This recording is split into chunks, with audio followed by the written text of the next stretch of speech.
When my kids were growing up, I was the breakfast guy. And so I always would make breakfast for the kids. And then on Saturdays, I would make a special breakfast. So we would make waffles. And I remember when the kids were little, so Elijah was sitting there and he was up early and watching me make the waffles. And then he just sat there and then he said, "I can't wait to be a dad." And I was like, "Oh, why do you say that?" And he's like, "Because then I get to make waffles for my kids." For Elijah, dads make waffles. It's like part of the job description, right? And that's how it is. We know what we see. And I grew up, and my dad made the breakfasts. That's how I grew up, and so I thought that was part of the job. And my father taught me what it is to be a man. And my dad grew up in a dysfunctional home. So a disconnected family. His father died when he was or quite early in his life. And so he was kind of making it up as he went along, trying to teach me what it meant to be a man, even though he hadn't had that done for him. And so my dad took me fishing, and he was a terrible fisherman. Terrible, like he'd get so stressed out with the lines and weights and hooks and bait and all these things. Like we never caught a fish that I can remember, ever. And my dad took me hunting, and he was a terrible hunter. Like we hardly even saw a deer. But the one time I can remember we almost got one, we found out later we were on a deer reserve. So it was a good thing he missed, because he was a terrible shot too. And my father took me on the man camping trip, and eventually my brother too. But I just remember feeling this conflict within him of him trying to do this camping thing, put up a tent and do all this stuff, and it was so difficult, and he wasn't used to doing it, and also like wanting to make meaningful memories with me. And so there was always this kind of tension and stress around these camping experiences. And I believe that my dad did these things because he thought that's what men do. But the funny thing is, my dad is not an outdoorsman. He's a reader. He's a thinker. He's emotional. He's an idea guy. He's a visionary. He's a tremendous preacher and a counselor in his day. I've seen him stand unflinching in the face of violence as a man of peace. He's a passionate pursuer of Jesus, but he's no hunter. What does it mean to be a man? What does it mean to be a woman? Can we choose this? Do we learn this from our parents, from culture? Does this change? Why is this important? We're in the middle of this series, IMAGO DEI, where we've taken one verse and seen how far does it stretch. We've unpacked it. A verse about our story as humans, the foundation of our value and purpose, that we are made in the image of God. The verse is Genesis 1:27. We've been in it this is our third week. So God created mankind in his own image. In the image of God, he created them. Male and female, he created them. And my big idea this morning is that we reflect God as we embrace all that it means to be male and female humans. We reflect God as we embrace all that it means to be male and female humans. So this comes into a context, maybe some of you are feeling nervous because we're in a culture context and there's a problem. And the problem is that when I go to the computer and I type in on the computer into Google, how many genders are there, I get a result. And the result, if you've ever done this, is now there's it's AI gives you an answer. It's like all the information ever collected, I will give you an answer. And this is what Google AI says to that question. There are not a limited number of genders. Instead, gender is a spectrum, and many people identify outside the traditional binary of male and female. And then below that, there's this thing that brings up common questions, the questions many people ask. And so under that it says, are there 72 genders? And then the next question is, are there 98 genders? And then the next question, how many genders are there? And then under that is a bunch of different sites. And the first site was Psychology Today. And the little blurb says, while there are only two human sexes, male and female, there could be an infinite number of ways those two sexes might express gender. I think, okay. And then the next one is Scientific American. It says the opposite. The idea of two sexes is overly simplistic. Biologists now think there's a larger spectrum than just binary female and male. And then below that, the National Institute of Health, which sounds very official, says, thus in our own species, there are as many different gender variants as there are individuals. 7 billion plus. That's a lot more than 72. The old problem that we used to have was fighting gender stereotypes. We were wrestling with, like, can a man like pink? Or can a woman mow the lawn? Or what about men who cry? Or what about women who are strong? Like, what do we do about this?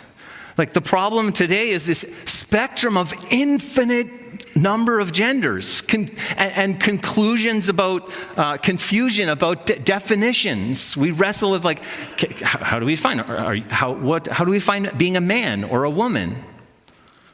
There's not more clarity, but more confusion. And culture says you just decide, you feel it, and you make it up as you go along. And then on top of that, we have changing definitions for things. So what used to be tolerance is we consider to be celebration. Celebration is tolerance. Anything less is intolerant. Or disagreement becomes the new hatred. If you disagree about something or have a different view, it's hatred now. This makes it all more complicated. And of course, this making it up as we go along has never led to abundant life. And as we know, nothing stays the same. And so words change as well. So this is part of the struggle, is the word, even the word gender. So I listened to a podcast discussion many years ago by Sarah Williams, who's a Regent prof and an Oxford historian. And she was giving the history of the word gender. And I found it very interesting. This word gender has been around for a long time, but in the 60s, the meaning changed. And it changed because Robert Stoller introduced gender as a feminist idea to differentiate biological sex and the psychological or cultural construct. And so she said, this is a good thing. This was a good idea. Like, so the sex is like, I'm a man, and gender would be men are adventurous. Or you could say, I'm a woman, and then you could say, women are nurturing. Those are two different things. One's gender, one's sex. And this was a helpful way to talk about ideas about men and women. So ideas about sexuality, and it allowed us to unhook woman from the constructs of culture, things that were limiting. But then, in the 90s, again, it changed, and the word gender gobbled up the word sex. So now, even when I say that word, everyone's like, all the kids are like, well, you keep saying the word sex, because we use sex only now to talk about sexual intercourse, whereas it used to be to describe a biological thing. And the word gender ate the word sex, and now we just are back to one word to describe the nuance of all of this.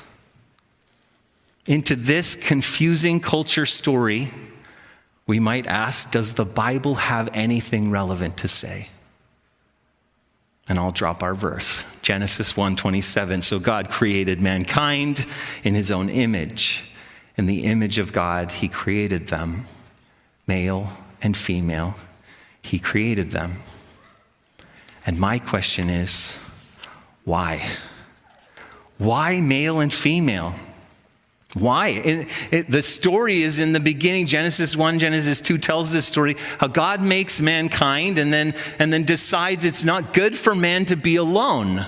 It's the first not good thing. So creation is good, man is very good, and then it's not good that he's alone. And so the search is made to find a suitable companion.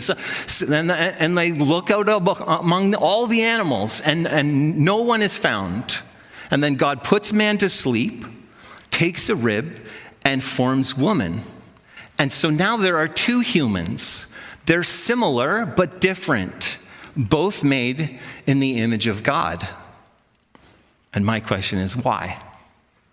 Why? He could have made humans androgynous. He could have made a creature that's both male and female and just made two of them. He could have made an asexual creature, so, like a human starfish. So your arm falls off and a new human, grows out of the arm. Like, that's a starfish if you didn't know that. Didn't God know all the heartache and pain and difficulty that would come, all the conflict, the power struggle that would result? Why male and female? Our Genesis story helps clarify a few things. And the first one is that it's not good to be alone. It's not good to be alone. God makes it clear we were never meant to be alone. God creates marriage and family as this ideal place for children to be raised. We know it's not always like that, but that is the picture in the beginning. And I appreciated Garth last week highlighting that it's not just about marriage and family, that this call is a call to community, the community of faith that becomes the family of God. A place where we get to be together. And he also mentioned introverts because I'm an introvert. And so I thought that's true. Introverts need people, just in limited quantities. And before the fall, God creates man and woman to fulfill a calling together, not alone, but together. The MB Confession of Faith says it this way: humans, the crowning act of creation, were designed to live in fellowship with God and mutually helpful relationships with each other. God created them male and female in the image of God. The Creator gave them the mandate to rule and care for creation as a sacred trust and the freedom to obey or disobey Him. That's the first one. The second one is that we complement each other. We complement each other. God, in chapter 2 of Genesis, the story is kind of unpacked a little bit more, and God establishes woman as the ezer kenegdo, is the Hebrew word. And we translate it pretty weakly as helper, because we're all like, oh yeah, someone needs to help me, or you're my little helper. We have these ways we understand that word. Is like, oh, it just doesn't cover it. This word means a strong and capable ally, or the one who has what you need. Or if I was struggling in math, which I do, and I needed a tutor, and the tutor would be able to come and help me, they would know what I don't know. They would help me with what I need. That's this word. It's a word used in Scripture to talk about how God helps us. He has what we need. A help corresponding to Him, to Adam, equal and adequate. So we believe that God made men and women differently. They have different hormones, they have different musculature, they have different qualities and perspectives. This is often why in marriage we see opposites attract, because they complement each other. Thirdly, we complete each other. Foundationally, one reason why marriage is between one man and one woman is because they complete each other. In the book, Our Bodies Tell God's Story, Christopher West writes this. I found it very profound. A man's body is complete in all of its systems except one. A woman's body is complete in all of its systems but one. And those respective systems, the reproductive system, function only in union with the other. He goes on to say, we can see the man and woman are meant to be a gift to one another on a cellular level. Every cell in a man's body has 46 chromosomes, except one. Every cell in a woman's body has 46 chromosomes, except one. The sperm cell and the ovum each have 23. Man and woman are meant to complete each other, and in the normal course of events, their reciprocal giving enables sperm and ovum to meet and a third to come into existence. Even the word gender has its roots here in this idea. The root of the word gender is gen, from where we get Genesis, generate, Genesis, genetics, genealogy, progeny, gender, and a very not used word in church, genitals. I will say it. And that root means to produce or give birth to. Is why all those words come out of that. And the word gender meaning a kind or type. So when we talk about male and female, I think it feels like a very narrow road, and easy to fall off one side of the ditch or the other. And on the one side we have, I'll tell you a story about my family first to describe it. In my family growing up, my father was the wild adventurer. He was the one, he would try stuff and he made things happen. And so in my world, that's what dads do. Dads make things happen. They move stuff forward. They're these active agents. They risk, and sometimes they blow it big time. Suitcases fly off the car. Someone gets hurt. We might get lost. Things that get broken, that's what duct tape's for, right? That's what a dad is. And conversely, my mother was a stabilizing force. She was steady and safe, and moms know where stuff is. Moms put on Band-Aids. Mom does the finances. She says no when we need someone to say no. She can foresee problems and avoid disasters. She gives reassuring hugs. And then when I married Lauren and we had a family, we kind of tended toward these same roles. I'm a yes man, and Lauren can foresee the future. And that was a nice way I said that. And I can be a wild doer, and Lauren is a stabilizing force. But the danger would be to think that this is true for all men and women everywhere. Because on one side of the ditch are very rigid role descriptions of what it means to be a man or a woman. And these cultural descriptions often, they don't factor in the uniqueness and the variety of people. And on the other side of the ditch, we have 7 billion gender labels. Just so many descriptions that we lose all meaning with the words. There's so many words, and you just make it all up as you go. Christians believe that God made us male and female, and this is defined by your parts. And we celebrate the variety of expressions within these sexes. To fulfill our God-given mandate, we require both men and women to fully step into their calling. My second question was, why? In God's image. Why is this male and female thing tied to the image of God? Why is it here in this verse? Many years ago, women were not permitted to participate in sports because they might break. They were weak and fragile, and they might go barren, people said. Women shouldn't vote either, or even discuss politics or read newspapers because they're not logical like men. And we know they had to fight very hard to counter this narrative. In the last few years, there's also been a number done on men. I grew up with The Simpsons as one of the shows, and Homer led the charge of the idiot dad, really. Males were portrayed as stupid or careless. They're appetite-driven slobs. Men are the problem. And these and other culture stories tell us about what it means to be a man or a woman. Stories that lead to division and conflict and strife and failure to live our God mandate. But Christians recognize these as lies. Don't we? I hope we do, because they are so very counter to the story of God. One of the most mind-blowing things about our verse is this very clear assertion that our being male and female is part of the God image reflection. It's connected here to this. Why is that important? I'll give you a few reasons. I'm just all about lists and reasons today. The first one is value. God's image conveys value to both genders. This is why Christians were the original feminists. I don't know if you knew that, but it's true.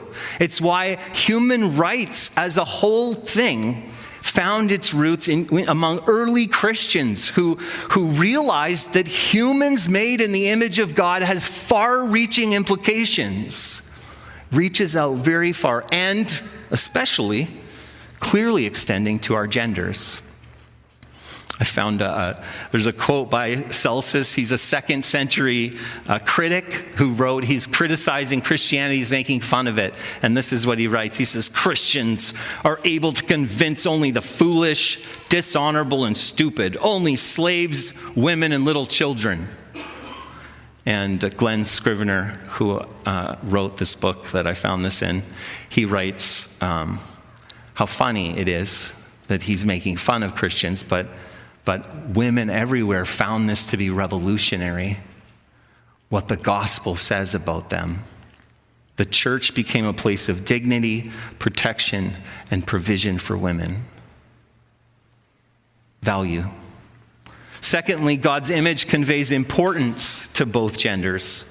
Christopher West wrote, our bodies make visible what is invisible, the spiritual and the divine. This means that the very design of our sexually differentiated bodies reveals something about the mystery of God. That's what Paul talks about with marriage, and then he gets into Jesus and the church, and he says, this is a mystery. To be clear, we are not divine. We are signposts. That's Christopher West's words, needing to be interpreted. Like, God doesn't have a body, but our bodies do reveal something about God. This is important as we realize both male and female are important reflections of God. Thirdly, so value, importance, and calling. God's image conveys calling to both genders. The verse right after our verse in Genesis 1:27, it says, so God created mankind in his own image. In the image of God he created them, male and female he created them. And the next verse says, God blessed them and said to them, be fruitful and increase in number, fill the earth and subdue it, rule over the fish in the sea and the birds in the sky and over every living creature that moves on the ground. This commission is given to humans, to men and women before the fall. So what is this calling? Firstly, it talks about fruitfulness. And I want to say, I don't think that's about making babies, that fruitfulness. This picture of fruitfulness is in the Bible from the beginning and to the end. You go to Revelation and there, from this mandate, you go to the end, there's trees growing by the river that bear fruit for the healing of the nations. This fruitfulness. And then you go back through the whole scripture, you've got prophets calling out the lack of fruitfulness in Israel, this warning. This is what God is looking for. Jesus, who comes along and says, the only way you can bear fruit is by abiding in me, and it is to God's glory that you would be fruitful. So this idea of fruitfulness, it is wide-reaching, far and wide-reaching. Secondly, it is a call to procreate. We would say in lifelong monogamous covenant relationships, in brackets.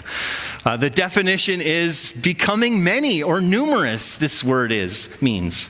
And God creates man and woman for communion and for fellowship, and this displays something about him as well.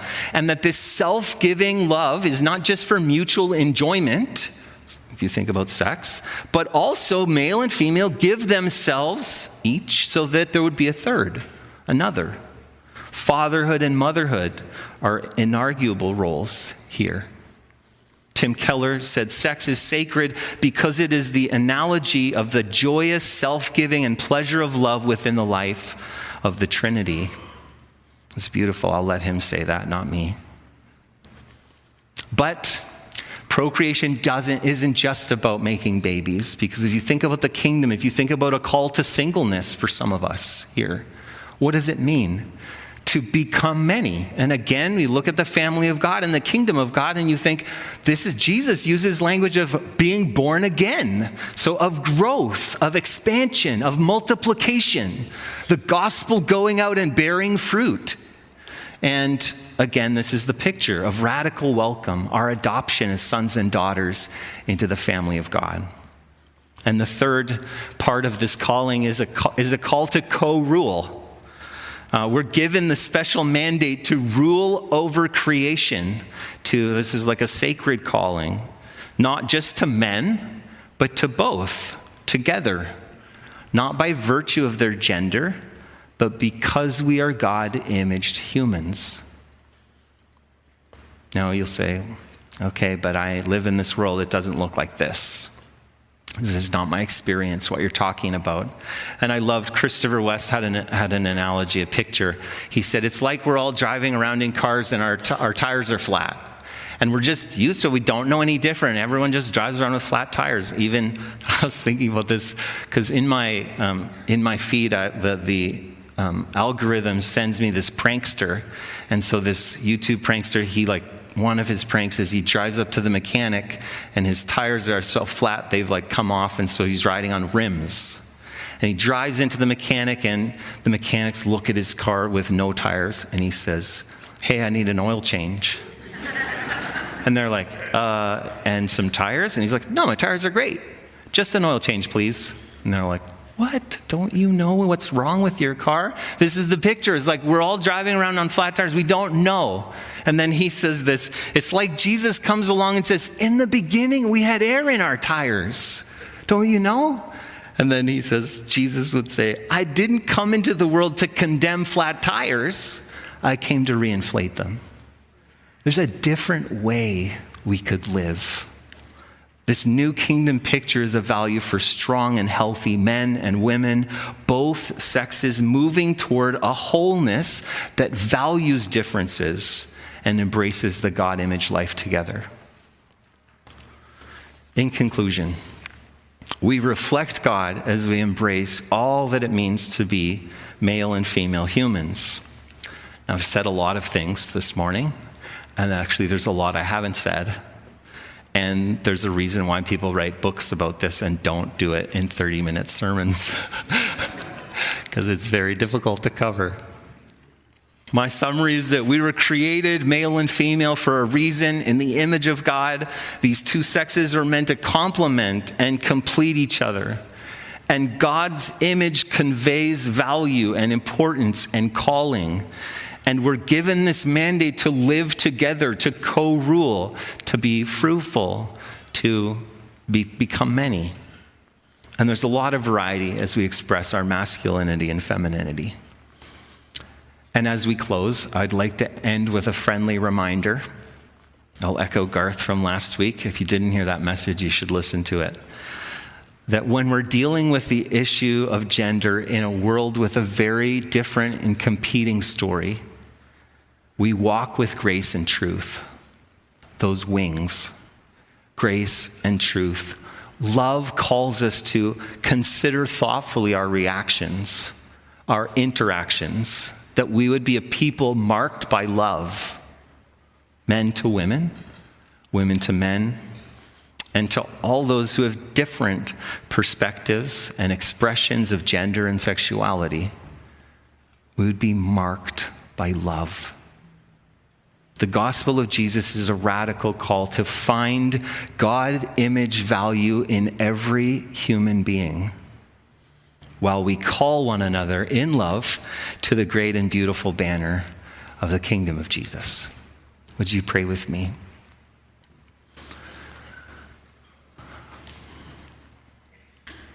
Oh, Jesus, we come to you. I come to you in this topic that feels heavy, it feels weighty, because we know we're pressing up against a different story, culture stories.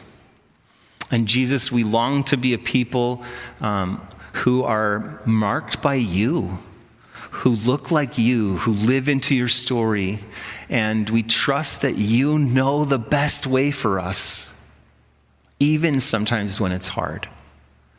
So Jesus, would you help us, Lord? Would you speak your truth over us, over our hearts? And Lord, I pray that for anyone wrestling with gender or sexuality, Jesus, that you would come and you would just love on that person. Thank you that your love goes out. It extends, it reaches, it speaks a radical welcome.